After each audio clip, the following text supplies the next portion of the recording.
আসসালামু আলাইকুম। আপনারা কেমন আছেন? হ্যাঁ, আশা করি আপনারা ভালো আছেন। আমিও আল্লাহর রহমতে ভালো আছি। বন্ধুরা, আজকে দেখুন আমি এক থালা সবজি, আলু, বিট, গাজর, পেঁপে সব নিয়ে নিচ্ছি। এইটা আমি একসাথে মিক্স করে রান্না করে দেখাবো। কিভাবে রান্না করবো আপনারা দেখুন। আগে আমি ফুলুলিগুলো ভেজে নেবো লাল লাল করে। ফুলবড়িগুলো মুসুর ডালের ফুলবড়ি বন্ধুরা। এইটে ফুলবড়িগুলো আমি ভেজে নেবো, লাল লাল করে ভেজে নিয়ে তুলে নিচ্ছি ফুলবড়িগুলো। খালি ফুলবড়িগুলো তুলে নিয়েছি বন্ধুরা। এই গরমে এইরামই রান্না ভালো লাগে বন্ধুরা। মাঝে ভালটারে ভেজে নেবো কাঁকরোলটা। এটা পুড়ে গেলে আবার কী করে এইটা ভাজবো? জিরে ফোড়ন দেবো বন্ধুরা, একটু জিরের ফোড়ন দিয়ে দেবো, খেতে ভালো লাগবে। যখন মুখে পড়বে তখন ভালো লাগবে। একটু জিরের ফোড়ন দিয়ে দেবো। কাঁকরোলটা ভেজে নিচ্ছি, তার সাথে এক পাশে আমি আলুগুলোও ভেজে নেবো। আলুগুলোও লাল লাল করে ভেজে নেবো সব একসাথে।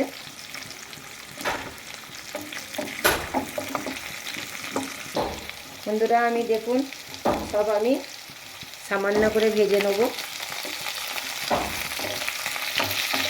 সব 5 মিনিটের সবজি সামান্য করে একটু ভেজে নেবো। এর আজকে কাঁচা গন্ধটা যে থাকে, সেই কাঁচা গন্ধটা চলে যাবে বন্ধুরা। গরমে এইসব রান্না খেলে, 5 মিনিটের সবজি রান্না খেলে বন্ধুরা হেভি ভালো লাগবে, খেতে অসাধারণ লাগবে। মাছ দিয়ে হালকা পাতলা ঝোল করবো, বেশি মশলা দেবো না বন্ধুরা। পুরো ভিডিওটা দেখবেন। সবজিগুলো ভাজা হয়ে গেছে, এবার আমি ঝিঙা, কাঁচা লঙ্কা, পেঁয়াজটা আমি দিয়ে দেবো এর মধ্যে। এইভাবে রান্না করলে 5 মিনিটেরই সবজি দিয়ে রান্না করলে বন্ধুরা এত টেস্টফুল হয়, কি বলবো আপনাদেরকে, এত টেস্ট হয়। একবার হলো আপনারা এই গরমে রান্না করে খাবেন বন্ধুরা। এর মধ্যে আমি 1 চামচের মতন লবণ দিয়ে দেবো। লবণটা দিয়ে ভাজলে বন্ধুরা পুরো সবজির ভিতরে ভিতরে চলে যাবে। লবণ দিয়ে আমি ভেজে নিয়েছি, এবার বাকি মশলাগুলো আমি দিয়ে দেবো। হলুদ গুঁড়ো দিয়ে দিলাম সামান্য, লঙ্কার গুঁড়ো সামান্য। আমি হালকা মশলা দিয়ে রান্না করবো বন্ধুরা। আমি কাঁচা লঙ্কা দিয়েছি বলে লঙ্কার গুঁড়ো আমি কম করে দিলাম। জিরার গুঁড়ো দিলাম, ধনের গুঁড়ো দিলাম, 5 মিনিটের মশলার গুঁড়ো দিলাম, দিয়ে ভালো করে আমি নেড়ে চেড়ে নেব। দেখুন আমার তেল ছেড়ে দিয়েছে, এবার আমি এর মধ্যে জল দিয়ে দেব।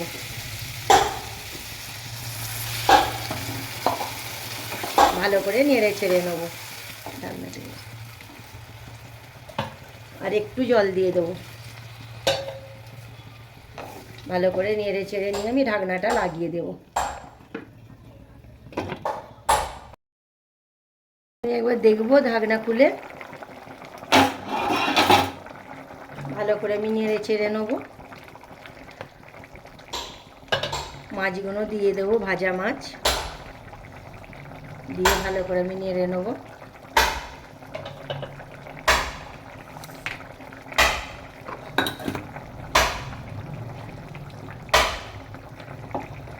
দেখুন কত সুন্দর কালার হয়েছে দেখুন, আর অসাধারণ লাগছে।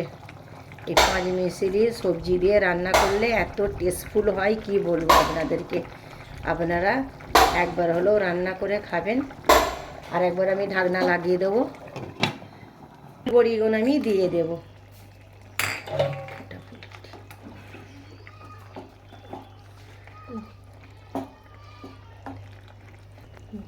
হয়ে গেছে, এবার আপনাদেরকে পরিবেশন করে আপনাদেরকে আমি দেখাচ্ছি বন্ধুরা। আমার দেখুন 5 মিনিটের সবজি দিয়ে মাছের তরকারি রেডি। এত টেস্টফুল হয় বন্ধুরা, কি বলবো আপনাদেরকে, এত টেস্টফুল। আপনারা একবার হলেও করে খাবেন বন্ধুরা। এইভাবে রহিমার ভিলেজ কিচেনের পাশে থাকুন, বেশি বেশি সাবস্ক্রাইব করুন। আর ফেসবুকের বন্ধুরা আমার পাশে থেকে ফলো করে দিন বন্ধুরা। আপনাদের জন্য আমি অনেকটা উঠতে পারবো। আপনারা একটু আমাকে পাশে থাকুন, সাপোর্ট করুন বন্ধুরা। সাপোর্ট না করলে আমি কোনো কাজ করতে পারবো না। আমি এই নতুন পেজ খুলেছি, আপনারা আমার পাশে থাকুন, সাপোর্ট করুন, লাইক করুন। নেক্সট ভিডিও নিয়ে ফিরে আসছি। ভালো থাকবেন, সুস্থ থাকবেন, খোদা হাফেজ।